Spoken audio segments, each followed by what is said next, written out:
Mic check, mic check. Mic volume is good. Okay. Heyo, and welcome to the Darchives, where we use dark humor to lighten up some of the more darker points in history. I'm Jamie talking to Leo. And I'm Leo listening to Jamie. And this week, I am going to tell you about a tragically beautiful and dark love story straight out of Portugal. All right, another love story.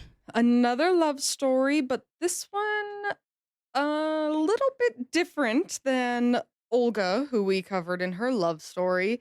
This one is about the woman who was dead when crowned queen. All right, I'm intrigued. So we are going to be talking about Inês de Castro. She was born sometime around 1323, the illegitimate daughter of a Galician nobleman. Now, Galicia is a part of Spain, but historically and culturally linked to Portugal.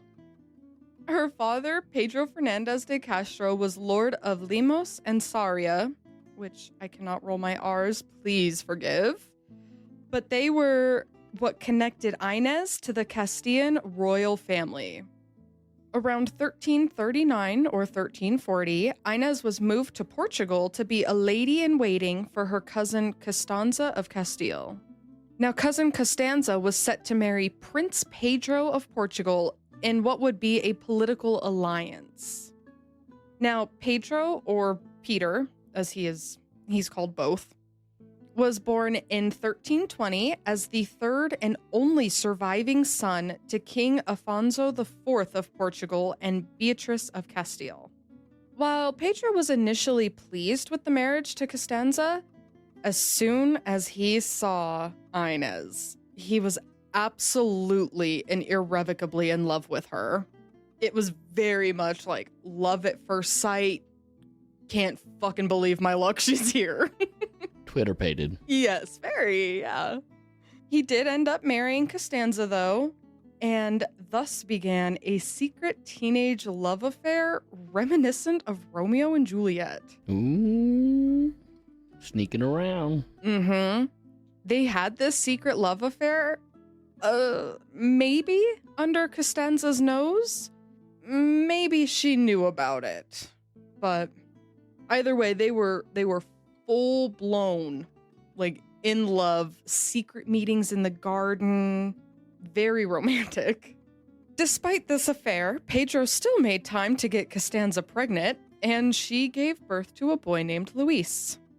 Okay, so a legitimate heir. Mm-hmm. And now, I said that maybe Costanza knew about it, maybe she didn't, and that is because perhaps, in a bid to make this affair incestuous, Costanza made Inês the godmother of the baby. Well, that's not really incestuous. Well, this move, in the eyes of the Catholic Church, would make Inês part of the family, and thus it would make it incestuous. I mean, she's really grasping at straws there to try to get him to stop fooling around with her. Yeah, and I mean, we can't blame her, and I don't know, I'm not into what the Catholic Church sees as family or not in the 14th century, so... No step-godmother. My step-godmother's folding laundry and she got stuck. She's stuck in ye old washing tub. This little bit at incestuous affairs didn't matter, though. Pedro and Inês continued. For a few years, it continued in relative secrecy, but around 1344, Pedro's dad, the king, found out about this affair. And do you think Daddy liked this? Having more than one lady was kind of a thing back in the day. Yes, but this marriage, the legitimate marriage, was set up as a political alliance. So, fucking that up and, kind of blurring the lines of heirs could be a problem. Yeah, the father is probably more upset that he's making a public spectacle of it, and he can't just keep it behind closed doors type thing. Yeah, he wanted this marriage to succeed, obviously, to, keep his throne, keep everybody happy. And with Pedro fucking around, that could ruin everything, this whole alliance that was set up. So Daddy doesn't like this. Daddy is not happy. Daddy is actually so unhappy that he sends Inez away to get her out of the way. She go to a convent or something. Oh my God, yes. Classic move. But like the truly lovesick man Pedro was, he found a way around this. They would continue to meet up, and he would even send letters to her via like a small little boat using the city's aqueducts. That is the most romantic thing I've ever heard in my life. Not like a message with a man on a boat, but he would like do like a little paper boat and let it float down the aqueduct. Yeah. Yeah, that's pretty cute. That's super cute. Now, luckily for Pedro and Inez, and quite unluckily for Costanza, in 1935, she died in childbirth. Costanza did. So Pedro's about to get his freak on. Yeah. Yeah, sad for her, but woo, dead wife. Now the two were free to publicly announce their love and live happily ever after. Just kidding. This ain't a happily ever after. Aww. Pedro wasted no time in bringing Inez back to his castle, and this caused a huge fight between the king and the prince. The problem that the king had with this little alliance... Could you pretend to grieve, maybe? Was that like the thing? He will use his grieving, quote unquote grieving, to his manipulative benefit. Okay, yeah, I just figured that the father was like, yo, could you just act like you love this woman a little bit? The king had repeatedly tried to set up numerous proposals for him, but every single time he would claim that he was mourning and was not ready to marry again. The whole time having his love life fulfilled with Inez. So he would say he was mourning publicly, and privately he was porking her. Ugh, the language on me. That was so gross. I'm sorry. You're getting crass, girl. That was nasty. Now, the problem that the king had with Inez being in this was that Inez's brothers were buddy-buddy with Pedro, and this could cause a problem because through some way or another, they had the chance to get the throne. It's a whole lot of royal lineage and backstory that isn't fully necessary for the story. Just know that them being too close with Pedro could cause problems to the king's throne. Okay. The king would repeatedly banish Inez, and Pedro would repeatedly bring her back. This is a big problem between father and son. At one point, she was banished to, you guessed it, say it with me, a convent. Yes, in Coimbra. And Pedro actually ran away to go live with her there. Don't ask me how. I gotta admit, I'm not an expert on convents, but I did not think that a prince could live there. I guess royalty can kind of do what they want.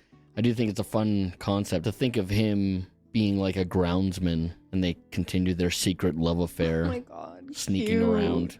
Yeah, that's really cute. He's tending the bushes during the day and at night. Yeah, You know he's what I'm saying? tending the garden bushes in the morning and her bush at night. Crass, who am I? You're a dirty girl. Disgusting.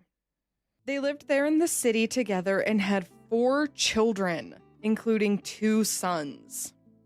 That may have a claim to his father's throne. Exactly my next point. You are on your A game tonight. You can see how that would be a problem. Yep. Rumors started flying about the city saying that the Castro family, Inez's family, were planning on disinheriting the, quote, legitimate heir to the throne and using Inez's children instead. Another rumor said that the two had secretly married, which, again, gives some claim to the throne. For a year, the king heard and listened to all these rumors before he decided on a final plan once and for all on how to deal with this situation. Which was? Well, in January of 1355, Pedro set out on a little hunting trip. The king also set out on a hunting trip. Oh no. 3 assassins, accompanied with the king, went to the convent with the intent of murdering Inez. Now, this bit is, a little bit debated, but allegedly, once there, the king saw his grandchildren and grew a soft spot. And he was like, maybe I don't want to murder this young woman. And it doesn't matter because he was a man of weak-ass character, because somehow the assassins managed to convince him, no, she needs to die. This is the only way. Sounds like the assassins were trying to worm their way into other political hierarchies. Yeah, I don't know what the assassins had against this woman, but they convinced the king that it was a necessity for Inez to die. And apparently the king left the room saying, do what you want. And he walked out. And Inez atomic blonded all of them. And Inez turned around and shish kebabbed them all with her sword. Prepare to meet your maker. Nothing beats the power of love. You think you can defeat us? Ha ha! Shish kebabbed. My name is not Bob. It's Harpo. That's not what happened, huh? That's not what happened, no. At 29 years old, Inez was stabbed to death and then decapitated, with one of her children watching the whole thing. Oof. Turned her into a Pez dispenser. Yeah, but don't say that out loud. When Pedro found out about this, he was overcome with grief and fury like nothing else known. He actually declared a civil war against his father for this act. Though this civil war didn't necessarily go in Pedro's favor, it didn't matter because just 2 years later, the king died and now Pedro was king hot shit. One of the first things he did after ascending the throne was to declare that he and Inez had indeed gotten married, and that made her the lawful queen, dead or not. Okay. While there's no legitimate proof of this marriage, we just all choose to believe him. I mean, he's the king. You kind of have to believe him. Yeah, what he says is law. It's the law of the land. Now, what I'm about to tell you is very reminiscent of the Cadaver Synod. Do you recall that tale? I do. And what was the most memorable part of that episode? Aside from the corpse being on trial, I think it was Pope Stephen getting strangled to death. Okay, yeah, I should have seen that coming. I am more focused on the corpse, though. Okay. Now, this is a legend. Oh, is she a corpse queen? Yeah, Leo, she is. She's about to be the corpse queen. All right, I need to hear this. Pedro was said to have exhumed her body, placed her on the throne, and forced the entire court to show their respect to the queen. Kiss her hand. By kissing her dead hand. Fuck yeah. This dude's a badass. You are locked the fuck in tonight. He was so pissed about having to hide her. He's all like, fucking in your face. Mm-hmm. Yeah, in your face and on your lips. Respect my queen. He's a little crazy. But in the most poetically beautiful way? I don't know, this is some Mad King behavior. The lengths that he is going to for this love. Hey, you know what? I'll be the first to admit it. I'm a sucker. I love love. I love a good story like this. You know, everybody's around in that hall where everyone's kissing. The court? The court, yeah, the court. And everyone's kissing her hand. There was probably some feast after it was all done. And everyone's like, can you believe this motherfucker made everybody do that? Can you believe I kissed a dead woman's hand tonight? A 2-year decomposed body. Babe, what did she look like, Pedro? Well, I'm thinking I could be jumping to some conclusions, but in my mind, I'm just thinking like the lower class probably thinks this is really funny. That he had all these like higher ups kissing these hands. Yeah. And to him, it's really funny because, and this is an assumption, but I'm guessing all of the people in this court are also people that was in his father's court who are also telling him that this is not a good move because it could potentially have issues with the throne. Mm-hmm. So there's all these higher ups that are like, hey, don't do this for years. And now that he's the king shit, he's all like, yo, remember all those people who told me not to do this? Kiss her fucking hand. Kiss it. Shut the fuck up and kiss my wife's hand. I think this is just a guy with a vendetta. Very much. Yes. And your theory on the vendetta is only further proven by him by exacting his revenge on the assassins who had so cruelly taken the love of his life from him. Did he do something crazy with him? He did something crazy with him in an act I would call truly poetic. He publicly executed 2 of the 3 by ripping their still beating hearts out of their bodies. Oh my god. And then cut the head off the last one. You know what? I could not find anything about the 3rd one. He just disappeared. One of them got away. Or maybe he was killed exposing where the other 2 were. Could have been tortured saying, hey, who else helped you? Maybe. I mean, I'm over here just making guesses. I'm into it. That's fine. But Bearmen, 2 of them, hearts out. One of them had his heart ripped out from the front. The other had his heart ripped out from the back. Truly symbolic to what they had done to him. They ripped his heart out when they killed his love. So I don't... Pedro's a freak. Love it. I think he's fantastic. He's absolutely amazing. In his final show and act of love for Inez, he had 2 absolutely gorgeous tombs built in the royal monastery of Alcobaça and laid Inez to rest in one of them. The tombs are laying facing each other so that they can look at each other in the afterlife. Cutest thing ever. And for the day of the last judgment, when the 2 rise, the first things that they will see is each other. Homie was down bad. He was down so bad. She had that gorilla grip. You are a crass little monster. You're foul. Pedro would go on to rule Portugal from 1357 to 1367 when he died of an illness. He was buried in his pre-built tomb right in front of Inez. This story has inspired more than 20 operas and countless works of literature, music, and art.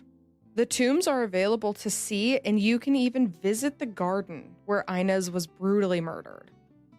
In Coimbra, there are also pedestrian bridges called the Pedro and Inez bridges that are 2 opposite walkways curved away from each other and joined by a central island. Portugal holds these 2 in high regards, and I think that's the most beautiful thing. It's a very reminiscent of a Romeo and Juliet story for sure. A little bit darker and slightly less murder, but true. It's true, and I'd argue this one's a little bit better, in my opinion. Sorry, Shakespeare. Yeah, the ripping of the hearts. Gorgeous. Rip his fucking heart out. Beautiful. Get it, Pedro? I figured since I did a woman murdering for love last week, which if you have not listened, go listen to Olga. She is absolutely fantastic. She's a badass. She's a badass. But I figured I had to do a man murdering for love this week. Very cool. Olga's still my favorite lover. Oh, Olga's unbeatable. She's an idol. But this, pretty good. I'll admit it does kind of give some Mad King vibes, but I mean, doing it in the name of love? Get it done, babe. Yeah, homie got his heart broken. He just went on a friggin' rampage. disrespect as many of the people who went against him as possible by having them kiss his late lady's hand in the court and, you know, literally ripping the hearts out of the men who were responsible for her death. Yep. You rip my metaphorical heart out, and I will rip your physical heart out. Take that, fucker. Well, guys, hope you learned something new this week. Hope you had some fun. You can follow us on our socials or send us an email, both of which are linked down in the show description below. You can also leave us a rating or a comment on whatever platform you listen to podcasts on or wherever you listen to the show on. Please and thank you. And we'll see you guys next week for another episode. Thank you. Bye, guys. Goodbye. He was on his hot girl shit. He was on some shit. The lengths for which he went to for love? I know I've said a bunch, but the ripping the hearts out, that's the, Cherry on top, little chef's kiss. yeah, it's beautiful. Mwah.